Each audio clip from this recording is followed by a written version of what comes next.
But now Rich gave me a call. He's got a big collection, and it sounds like there's something to do here. They took a look at my collection, expressed an interest in 7 of my cars, and didn't know how it was going to work out. On the Ford GT, the 2 wing cars, the KR, the Super Snake, the Laguna Seca, in your 2013, we came up with...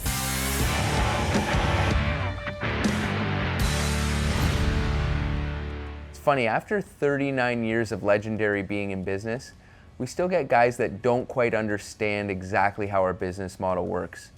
We write a check and buy the vast majority of the cars that are in the showroom here. On average, we buy and sell 250 cars a year, with our preference being to just write a check and own those cars.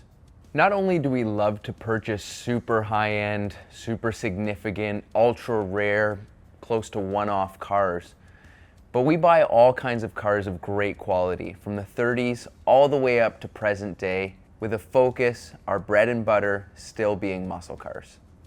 20 minutes after we left the shop, I got a phone call back from a guy that I had called a couple weeks ago. He said, come on by, I've got some cars to look at, maybe we can do a deal. So Gary from Legendary called me, couldn't figure out how they got my name. So we got together and decided that we would try to facilitate getting together this morning and letting Legendary take a look at my cars. Whenever we're buying, whether it be one car or a giant collection of cars, guys want to know that the company they're dealing with has been around for almost 40 years. The money is going to be wired to their account, that we'll handle all the paperwork, we'll handle all the transportation, the transporter will be sent down, the cars will be picked up at their door. We understand that a lot of our customers on the buy or the sell end are ultra busy guys. We want to respect their time and make their lives simple. Rich? Yes, Gary? Yeah, Gary, yeah. Hi, nice to meet you. Nice to meet you. It's your place, obviously. Well, it's my hidden storage place, yes, sir. Okay, yeah. Would you like to take a look? I've taken some of the covers off and opened up some of the cars I thought you might be interested in. Perfect, Just yeah. some. So we'll go into the secret kingdom here. This guy is definitely under the radar. He's got this big warehouse in the back of another business, no signs, nothing. So when I spoke to Gary, I learned that they were interested in the Ford GT. Actually, they had heard I had a collection of Ford GTs and were interested in those. I unfortunately had to tell them I sold 7. I had the original Ford GT I purchased left. The only person that never signed this car was Jack Roush. I left a spot for him in case I ever got him to sign it. Yeah. He's got a Laguna Seca edition that he obviously takes to the track. He's got seat belts on this thing and the tires are used up. So it's got 4,800 miles on it. 575. 575 miles? But they were fun 575 Yeah, I bet they miles. were. You know, it's interesting. This guy's bought enough brand new Shelbys that he can pick up the phone and request a specific serial number. Any serial number, and eventually they agreed on serial number 30. Right. He's got a new GT500 KR with virtually no miles. Yeah. To 550. So it came from the factory with the 550. All of these Shelbys were signed by Carol in the factory. I really like the Superbird. It's just a good, honest car. The Daytona is kind of cool. It needs a little bit of work. It's kind of done like a day 2 car. The wrong color, but I like that car. They took a look at my collection, expressed an interest in 7 of my cars, and didn't know how it was going to work out, and if anything was going to work out, and that's how we started it. So, on the 7 cars that we just visited, I think the best way to go about it would be to try and do a package on all of them. Just Okay. come up with one price. I mean, here and there, there's a couple things I probably have to do to, you know, put tires on the Ford GT and spend 10 grand here, you know.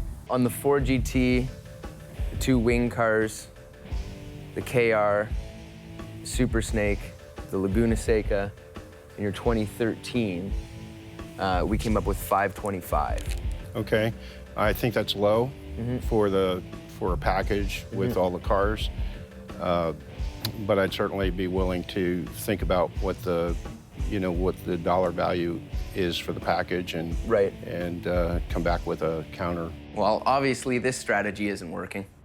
All right, that's fine. Yeah, I mean, sit down, look it over, run your spreadsheet, and give us a call Okay. on the package.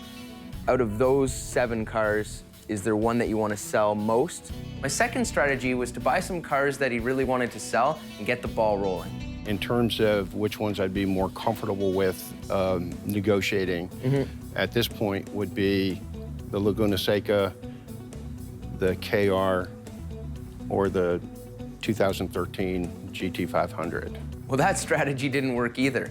He picked the 3 cars that he wanted to sell the most, but the ones that he had the highest price on.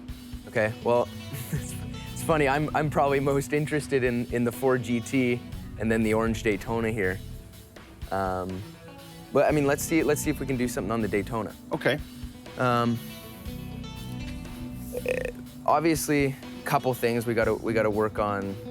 We're gonna spend some money on it regardless. You know, Right. We're gonna work on the dent and we're gonna swap some of the stuff back over and I guess just clean it up. And then really it's up to us if we're gonna decide if we're gonna paint it back to the original Correct. yellow or not. Correct. Do you have a price in mind that you'd say, yeah, I'll sell it today? I think I'd like to get a minimum of 120 for it. It's funny, we filmed this almost 7 years ago. So with today's market in mind, any price that he spat out back then, I would have shaken his hand and paid him the money. But thinking about 7 years ago, I had to be a little bit more careful.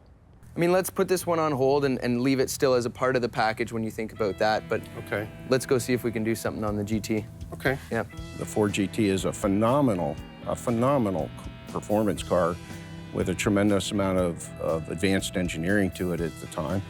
And being an engineer, I got very interested in the car and decided that I just had to have one of every color.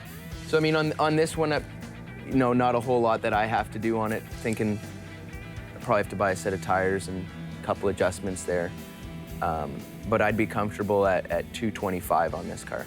I'm starting to sense that I'm gonna need to get a deal done with this guy, or else we might leave here expecting a phone call, and I might never hear from him or see him again. All right, I think that's a little low. I'd be more comfortable somewhere close to 250. Most of the Ford GTs we have are super low mileage cars. This one has a few more miles on it, but if I don't pull the trigger and buy something soon from this guy, we're gonna get the boot and never hear from him again. But at 235, you'd sell it today? Yes. Okay. I'll pay you the 235. It's more than where I want to be, but I want to do more with you. I think we've got the opportunity to hopefully do something on the other 6, so deal. I'm glad we stepped up and got the Ford GT and got the ball rolling, because before we got home, he'd called me, we bought the Superbird and the Daytona. All in all, I think Rich was pleased with the deal, how the day went. We spent a couple hours there, bought a few cars from him, sent him the wire transfer. We sent a truck down to pick up the cars after he got his money, and he didn't create a whole ton of work for himself.